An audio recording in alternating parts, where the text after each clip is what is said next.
In the bustling city of Orlu, nestled in the heart of Benue State, lived a young man named Richard. He was not just an ordinary man. He was a remarkable figure whose presence commanded attention wherever he went. A highly educated graduate with a master's degree, Richard had worked hard to attain his qualifications. But that was not the only thing that made him stand out. Richard was strikingly handsome. His tall, well-built frame moved with an effortless grace, his dark skin glowed under the sun, and his chiseled features were the envy of many men. His sharp, intelligent eyes carried a depth that made people wonder what thoughts lay behind them. His charisma was undeniable, and it seemed as though every woman in the city had taken notice. Among those who admired him were not just ordinary women, but also the daughters of wealthy business tycoons, high-class ladies from influential families, and even female politicians who held significant power in the state. Whenever Richard walked down the streets, heads turned and whispers followed. Women, both young and mature, couldn't help but steal glances at him, some bold enough to openly admire his charm. Despite all the attention, Richard remained composed, carrying himself with humility. But what no one knew was that beneath his flawless appearance and enviable achievements, a storm was brewing, one that would soon shake the very foundation of his life. Something was coming for Richard, something dark and unexpected. And when it did, the entire city of Orlu would never be the same again. Whenever Richard stepped out of his luxurious mansion, his presence sent waves of excitement through the city. His home, a grand architectural masterpiece with towering pillars and sleek glass windows, stood in one of the most prestigious areas of Orlu. It was a symbol of success, wealth, and power, a stark contrast to the humble beginnings he had come from. The moment his sleek black SUV rolled out of the driveway, the city seemed to come alive. Women, both young and mature, lined the streets, their eyes shimmering with admiration. Some waved excitedly, their voices rising in sweet, hopeful greetings. Others stood still, mesmerized, whispering among themselves about how perfect he was. There were even those who, in their wild infatuation, fantasized about touching the very ground he walked on. Richard was aware of the attention, but he never let it consume him. He carried himself with an air of quiet confidence, never arrogant, yet fully conscious of the effect he had on people. Despite his wealth and status, he had not forgotten where he came from. Born into a modest family, Richard had been raised with strong values. His parents had worked tirelessly to give him the best education, sacrificing their comforts to ensure he reached the level he was at today. But despite the discipline and guidance he had received in his upbringing, there was something peculiar about the life Richard lived. Something that set him apart from other men. Every year, without fail, Richard changed his girlfriend. It was a ritual, an unbroken pattern that had become a mystery to those who observed him. One year, one beautiful woman, never more, never less. And the most unusual part? He always chose his new girlfriend on Valentine's Day. To the outside world, it seemed romantic, almost poetic. A handsome, successful man selecting a woman on the most romantic day of the year. But those who had been with him knew better. For Richard, Valentine's Day was not just a day of love. It was the beginning of a new cycle, and with it came a tradition that made people whisper in secrecy. On every Valentine's Day, Richard presented his chosen girlfriend with two gifts, a condom and a vibrator. It was strange, unsettling even. Some women found it amusing, others saw it as a challenge, and a few questioned the deeper meaning behind it. But no one truly understood why he did it. Some said it was his way of ensuring safety in his relationships. Others believed it was a sign that he wasn't interested in long-term commitment. But the truth was something far more sinister, something Richard never spoke about. And soon, the city of Orlu would come to realize that beneath his flawless appearance and irresistible charm, Richard was hiding a dark, chilling secret. One that, if uncovered, could change everything. The girls were always surprised, sometimes even shocked, by the gifts Richard gave them on Valentine's Day. A condom and a vibrator? It was far from the romantic gestures they expected from a man of his caliber. Some thought it was a joke, Others, though confused, dared not question him, fearing that pushing too hard for an explanation might make them lose the rare opportunity of being with him. After all, Richard was the most desired man in Orlu, and many would do anything to be in his arms, even if it meant accepting his strange traditions. That same night, as the city celebrated love with candlelit dinners and romantic music, Richard would make a chilling request. He would ask his new girlfriend to bring him the condom he had gifted her earlier in the day. His tone was always calm, his expression unreadable, leaving no room for protest.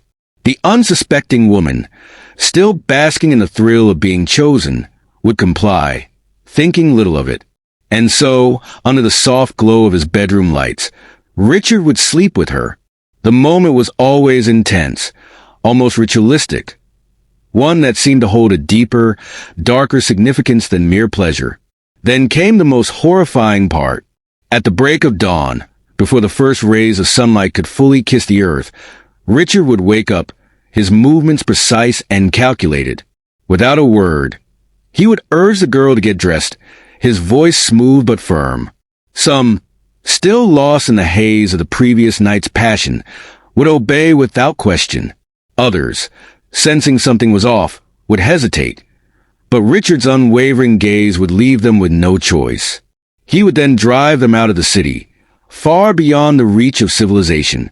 The journey was always silent, the atmosphere inside the car thick with an unspoken tension. The girls, unsure of what was happening, would sit quietly, their minds racing with possibilities. Was this a surprise getaway? A secret adventure? Or was there something more sinister at play? Then, as soon as they reached the outskirts of town, a deserted, lonely stretch of land where the trees swayed ominously in the wind, Richard would stop the car. "Step out," he would say, his voice cold, devoid of the warmth and charm it once held. Confused, the girl would look at him, searching his face for answers, but there would be none. Reluctantly, she would step out of the vehicle, her heartbeat drumming against her chest. And then, before she could even process what was happening, Richard would drive off, leaving her stranded. At first, nothing would seem out of the ordinary. The girl, now abandoned in an unfamiliar place, would try to gather her thoughts, perhaps thinking of calling someone for help. But then, something unexplainable would happen. A sharp pain would pierce through her skull, followed by an overwhelming sense of confusion. Her vision would blur, and her thoughts would scatter like broken pieces of glass. She would feel an unbearable heat rising within her, her body shaking violently. And then, just like that, she would lose herself. By the time the first passers-by came across her, she would no longer be the beautiful, confident woman she was the night before. Instead, she would be a shadow of herself. Her hair disheveled, her eyes wild with madness, her voice reduced to incoherent screams. People would watch in horror as the once gorgeous woman ran through the deserted streets, laughing, crying, and screaming all at once. Completely insane. And just like the ones before her, she would become another mystery in Orlu, another tragic tale whispered about in hushed voices. But no one knew that Richard was behind it all. No one knew the dark secret he carried. And the most terrifying part, he was already preparing for the next Valentine's Day. But strangely, no one ever suspected Richard of any wrongdoing. Year after year, the city of Orlu watched as he continued to rise, his wealth multiplying, his influence growing. He bought more houses, acquired more businesses, and filled his garages with the latest luxury cars. His lifestyle was the kind that most men only dreamed of, yet no one dared to question the true source of his fortune. Whenever he stepped into the marketplace, a hush would fall over the crowd. Women of all ages, from market traders to high-class society ladies, would pause in whatever they were doing just to catch a glimpse of him. Their eyes sparkled with admiration. Their voices lowered into whispers as they discussed his striking appearance and his extravagant lifestyle. He must be a man of great destiny, some would say. Perhaps he has powerful connections, others speculated. But none could fathom the chilling truth. Richard's parents, though proud of their son's success, often found themselves puzzled by his rapid accumulation of wealth. They had raised him with strong values, and though they knew he was intelligent and well-educated, the speed at which he amassed his fortune was beyond comprehension. "Richard, my son," his father once asked during a family gathering, "tell us, how exactly do you make your money?"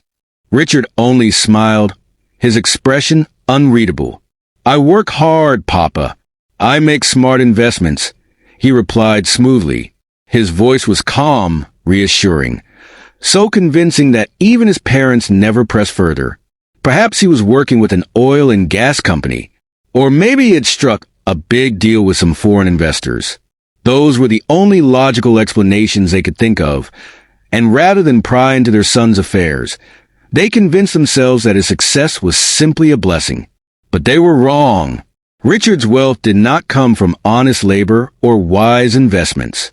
It was built on something far darker, something horrifying. He was using the private parts of beautiful women for money rituals. Each year, a new woman.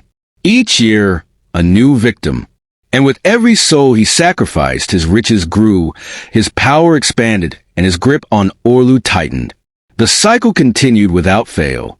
Every Valentine's Day, Richard would find a new girlfriend, charm her, and present her with his strange gifts, a condom and a vibrator. That very night, he would sleep with her, sealing her fate. And by dawn, she would be taken to the outskirts of town, abandoned to a cruel destiny that awaited her. By the time she was found, she would be nothing more than a madwoman. Her beauty wasted, her mind shattered, her past erased by the darkness that had consumed her. Yet, despite these repeated tragedies, no one ever connected the dots. No one realized that every year, on the same day, a beautiful young woman lost her sanity. No one suspected that behind Richard's charming smile lay a secret so evil, so terrifying, that if the truth ever came to light, the entire city of Orlu would be shaken to its core. And so, the years passed. Richard continued his ritual, and the clock ticked down to the next Valentine's Day. Fate had a way of playing tricks, and Richard was about to learn that no matter how perfect the cycle seemed, there was always a day when the unexpected would strike. It was on an ordinary afternoon when he first met Amira, the beautiful and confident daughter of Senator Doki. She was at a high-end shopping mall, her elegant figure moving gracefully through the aisles as she selected expensive items. Her presence alone commanded attention. Her skin glowed like polished ebony, her eyes were sharp and intelligent, and her aura screamed wealth and power. Richard had encountered many women before, but Amira was different. There was something fierce about her, something untouchable. Yet, as fate would have it, she found herself drawn to him the moment their eyes met. She watched as he casually picked up a few luxury items, his effortless charm radiating through the room. He was everything the city whispered about. Handsome, wealthy, and mysterious. But it wasn't just his looks that caught her attention. It was his humor, his confidence. The way he spoke, as though the world revolved around him, yet never in an arrogant way. Without hesitation, Amira approached him, something she rarely did with men. "You're quite interesting," she said with a smirk. "I don't think I've seen you around here before." Richard, ever the smooth talker, flashed his signature smile. "Maybe you've been looking in the wrong places," he teased. That was all it took. Within minutes, Amira requested his contact, and he gave it to her without a second thought.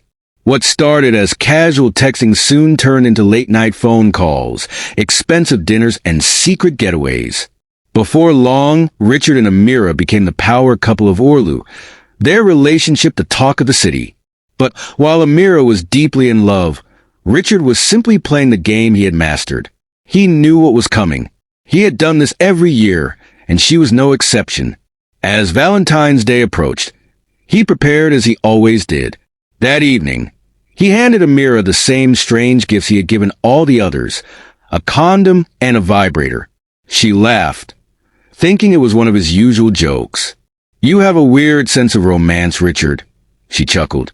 He only smiled. That night, as always, He requested the condom back. And just like the others, she handed it to him without a second thought.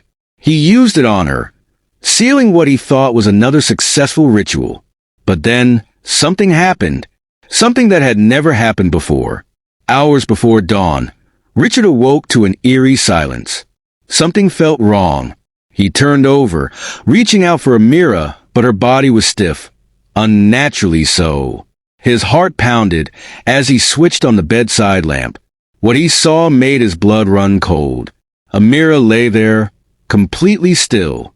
Her skin was pale, her lips slightly parted, her eyes lifeless. She was dead. Richard's breath hitched in his throat.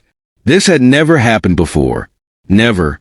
Every other woman had lost her mind, had run mad into the streets, but Amira was just gone. For the first time in years, fear gripped him.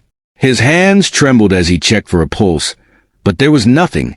She was cold, completely lifeless. This wasn't part of the plan. This wasn't how it was supposed to go. Panicked, Richard knew he had to act fast. If anyone found out that Amira had died in his house, everything would be over. His secret would be exposed. His life, his wealth, his power would come crashing down.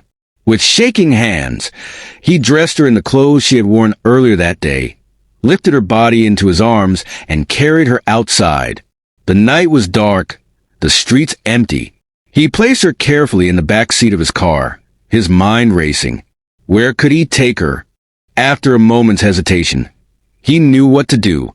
He drove for hours, deeper and deeper into the wilderness, until he reached a dense, uninhabited forest far beyond the city.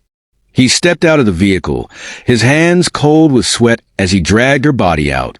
He threw her into the thick undergrowth, her lifeless form disappearing into the shadows of the trees. Without looking back, he got into his car and sped away, his chest heaving. It was done, or so he thought. The next morning, Senator Doki and his wife awoke to find their daughter missing. At first, they assumed she had gone out early, but as the hours passed, worry began to set in. Calls to her phone went unanswered. No one had seen her. She had simply vanished. Panic consumed the household. By noon, the senator and his wife had filed a report with the police. By evening, the town crier's voice echoed through the streets, announcing to the entire city that Amira, the daughter of the powerful Senator Doki, was missing. Whispers spread like wildfire. A missing senator's daughter? Something wasn't right. The city of Orlu had seen many things, but this was different. And deep within Richard's mind, fear began to creep in. For the first time in years, he felt something he had never felt before. Dread. Because this time, he had made a mistake. And he knew that if the truth came out, not even his wealth or charm could save him. The news spread like wildfire. It didn't take long before word reached Senator Doki that his daughter, Amira, had been in a relationship with a man named Richard. The revelation hit the senator like a thunderbolt. And without wasting a second, he and his wife stormed into Richard's mansion, their hearts pounding with a mixture of fear and fury. Richard had expected this moment, but when he heard the furious banging on his gate, his stomach tightened. He quickly composed himself, smoothing his shirt, and walked calmly to the entrance as if nothing was amiss. The moment the gate swung open, Senator Doki and his wife barged in, their eyes blazing with desperation. "Where is my daughter?" The senator's deep voice roared through the grand halls of Richard's home. Richard put on his best act, feigning concern as he furrowed his brows. "Senator, I don't understand. I haven't seen Amira in over a week. I've been trying to reach her too, but her phone has been off." A heavy silence filled the air. Senator Doki studied Richard's face, his sharp political instincts warning him that something was off. His wife, Amira's mother, was not as restrained. She stepped forward, her voice trembling with a mixture of anger and grief. "You're lying," she cried. "Amira was last seen with you. If anything has happened to my daughter, I swear, Richard, you will pay." Richard kept his expression neutral, but inside, panic churned within him. "I swear on my life, he said in the most convincing voice he could muster. "I have no idea where she is. I love Amira. I would never hurt her." The senator's fist clenched. His patience was wearing thin. "Richard," he said in a dangerously low voice, "I don't care how rich or powerful you think you are. If you had anything to do with my daughter's disappearance, I will make sure you pay for it." Richard swallowed hard but maintained his calm facade. "I understand, sir. I want her to be found just as much as you do." But the senator was not convinced. Without another word, he turned on his heel, grabbed his wife's hand, and stormed out of the mansion. Richard stood frozen at the doorway, watching them leave. The moment they were out of sight, he shut the door and exhaled sharply. His hands were shaking. This was bad. Very bad. Meanwhile, Senator Doki and his wife drove straight to the police station, demanding updates on their daughter's case. But there was nothing. No leads, no suspects, no sign of Amira anywhere. The frustration was unbearable. The senator had spent years building his political influence. He wasn't going to sit back and wait for the police to come up with answers at their usual sluggish pace. So, he took matters into his own hands. That evening, he made a public announcement on one of the biggest television stations in the city. His voice was grave, his expression one of a father's deep sorrow. "My fellow citizens," he began, his voice broadcasting across every household in Orlu, "I come before you today as a desperate father. My beloved daughter, Amira Doki, has gone missing. We have searched everywhere, but she is nowhere to be found." He took a deep breath, then made an offer that sent shockwaves through the city. "I am offering a reward of 30 million naira to anyone who finds my daughter or provides information leading to her safe return." The news exploded across the city like an earthquake. Within minutes, people were talking about it on the streets, in markets, at workplaces, and in bars. The reward was life-changing money, enough to turn a poor man into a wealthy one overnight. The entire city of Orlu mobilized like never before. Groups of youths gathered in large numbers, forming search parties. They combed through forests, abandoned buildings, rivers, and hidden pathways. Every young man and woman in the city suddenly became a detective, searching for clues. Everyone wanted to be the hero who found Amira and walked away with the 30 million naira prize. But while the city was in a frenzy, Richard was drowning in fear. The moment he heard about the massive search, his world started to crumble. He could no longer walk around freely without feeling the eyes of the city on him. What if someone found the body? What if the police started putting things together? He locked himself inside his mansion, barely stepping out. Paranoia ate at him. Every knock on his door sent his heart into a panic. He barely slept, barely ate.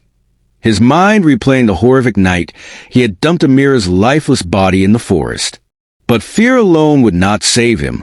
So, once a week, he sneaked out of the city under the cover of darkness, driving deep into the village where an old, powerful native doctor, the one who had given him his wealth in the first place, lived. The Baba sat in his dimly lit hut, surrounded by strange carvings and eerie charms hanging from the ceiling. The air smelled of burnt herbs and ancient secrets. Richard knelt before him, his voice trembling. "Baba, something has gone wrong. Amira did not go mad like the others. She died." The old man's white eyes gleamed in the candlelight. He remained silent for a moment, stroking his long gray beard. Then, in a deep, rasping voice, he spoke. "You have disturbed the balance." Richard's heart skipped a beat. "What do you mean?" "The spirits are angry. You were given a method, a process, but you grew careless." The Baba's gaze darkened. "And now, the blood of a powerful man's daughter cries from the earth. Her soul does not rest." A cold chill ran down Richard's spine. "What should I do?" he asked desperately. The Baba inhaled slowly, as if listening to something unseen. Then he shook his head. "It is too late." Richard's blood turned to ice. "Too late? No. Baba, you must help me. The whole city is looking for her. If they find her body, if they find out the truth, I will be finished." The Baba sighed. "There may be a way," he muttered, "but it will come at a cost." Richard leaned in, his breath shallow. "Tell me. I will do anything." The old man looked at him long and hard before finally speaking. "You must bring me another soul. A replacement." Richard's stomach twisted. "Another life?" "Whose?" he whispered. The Baba's lips curled into a sinister smile. "Someone of equal value." And at that moment, deep inside Richard's bones, he knew he had to kill again. But this time, it wasn't just for wealth. This time, it was to save himself. Richard sat in the dimly lit hut, his hands clammy with sweat as the native Baba muttered incantations over a burning pot of herbs. The thick smoke curled in the air, wrapping around them like unseen spirits listening from the shadows. "You must dispose of the body properly," the Baba said in a deep, gravelly voice. "Do it, and no one will ever find out. The spirits will cover your tracks." Richard swallowed hard, nodding. He had no other choice. If Amira's body was discovered, everything would be over. But fate had different plans. On a fateful Friday morning, deep within the infamous evil forest, Mr. Abub, one of the city's most skilled and respected hunters, made a chilling discovery. He had been setting traps for bushmeat when a foul stench filled his nostrils. Curious, he followed the scent, his experienced eyes scanning the dense vegetation. Then he saw it, a body, lying amidst dried leaves, partially covered by twigs and dirt, was a lifeless form of a young woman. Her skin had paled, her once vibrant beauty now hauntingly still. But even in death, she was recognizable. Abub staggered back, horror twisting in his gut. "Amira," he whispered. Panic surged through him. This was no ordinary death. This was an abomination. The daughter of a powerful senator, thrown away like trash in the cursed forest. He didn't waste time. He pulled out his old, worn-out phone and dialed the police.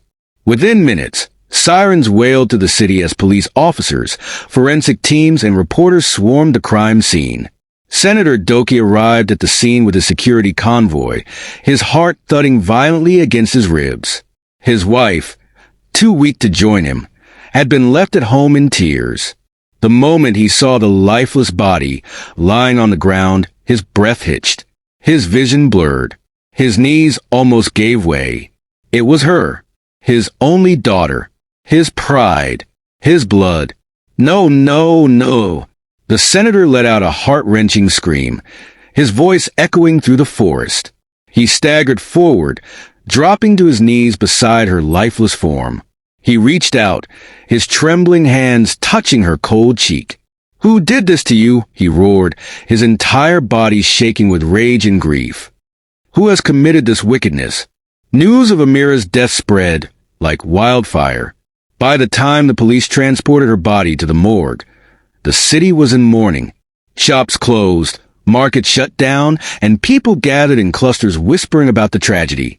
In her family's mansion, Amira's mother collapsed the moment she heard the news. Her scream pierced the walls, and before anyone could hold her, she fell to the ground, motionless. "Madam, madam," the housemaids cried, rushing to her side. She was rushed to the hospital, where doctors battled to stabilize her. The grief was too much for her fragile heart. But when she awoke hours later, weak but burning with fury, she made a solemn vow. She would not let her daughter's murderer go unpunished. She dried her tears. She put aside her sorrow, and she went looking for answers. She visited police stations, questioned Amira's friends, and searched every possible lead. But none of them led her to the truth, until she made a bold decision. In a desperate move, she sought out a powerful witch doctor known for revealing secrets hidden in the dark. The journey was long and eerie. The path twisted through abandoned villages and deep forests, but Amira's mother did not waver. By nightfall, she arrived at the witch doctor's shrine, a strange hut covered in ancient symbols. The air was thick with the scent of burning herbs, and bones were scattered across the ground. The witch doctor, an old woman with milky white eyes, sat before a cracked mirror, her fingers tracing symbols in the dust. "You seek the truth," the old woman rasped. "Yes," Amira's mother said firmly. "I need to know who killed my daughter." The old woman nodded. She threw a handful of strange powder into the air and began chanting in a language as old as time itself. The flames in the room flickered wildly. The mirror trembled. And then a face appeared, clear as day. Richard's face stared back at them in the mirror, his piercing eyes, his deceptive smile. The face of a man who had stolen a precious life. Amira's mother gasped, her heart pounding violently. "It was him," the witch doctor whispered. "Richard is the killer." A deadly silence filled the room. Anger burned in Amira's mother's veins like molten lava. The man they had welcomed into their home, the man who had pretended to love her daughter. He was the monster who had taken her life. Without a second thought, she turned to leave, ready to expose him to the world. But something strange happened at that very moment.